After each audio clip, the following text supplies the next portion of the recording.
All right, boys and girls, we're going to take a look at the words proper fraction, and we're going to review exactly what a proper fraction is.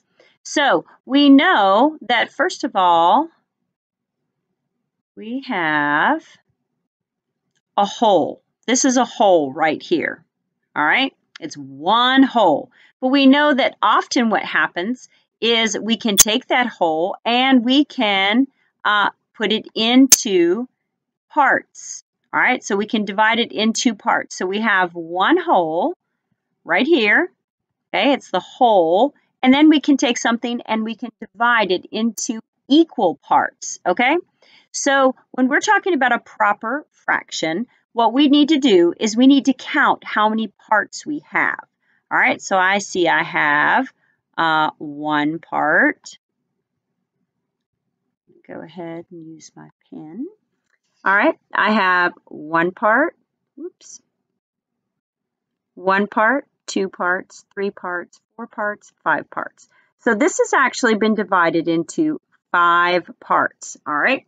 And that is our denominator because the denominator tells me how many parts, how many equal parts that I have, all right?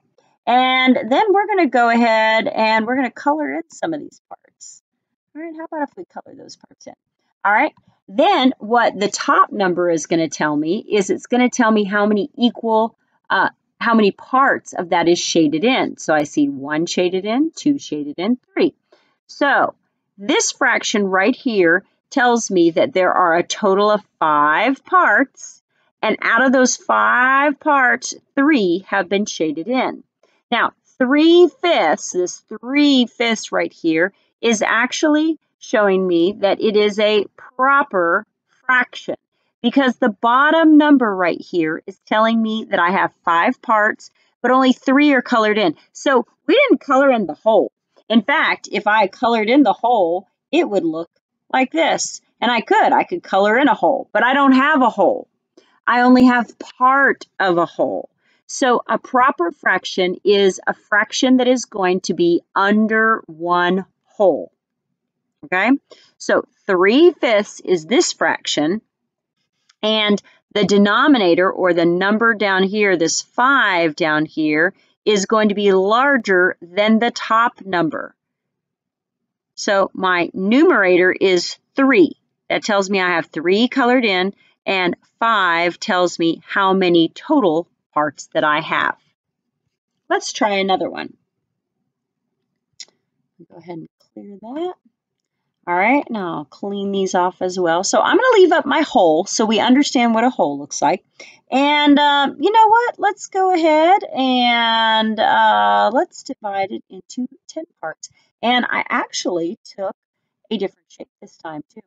All right, because a fraction means that it's a fraction of whatever the shape is. All right, so right here I have 1, 2, 3, 4, 5, 6, 7, 8, 9, 10. So I'm going to go ahead and I know that my denominator is a 10. That's been put into 10 parts.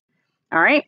So if I colored them all in, that would be the whole thing. But I'm doing a proper fraction, which means it is less than a whole.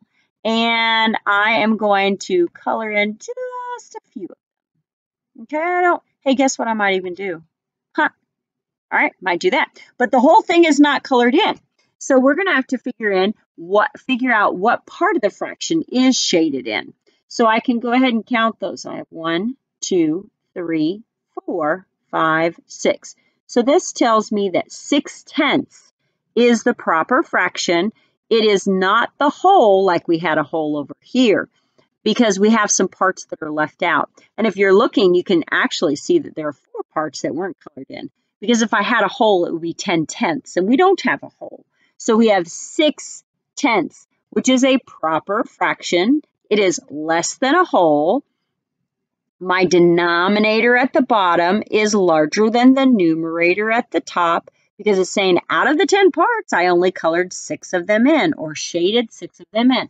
So this is called a proper fraction. So when we're naming a proper fraction, the bottom number, denominator, should be larger than the top number.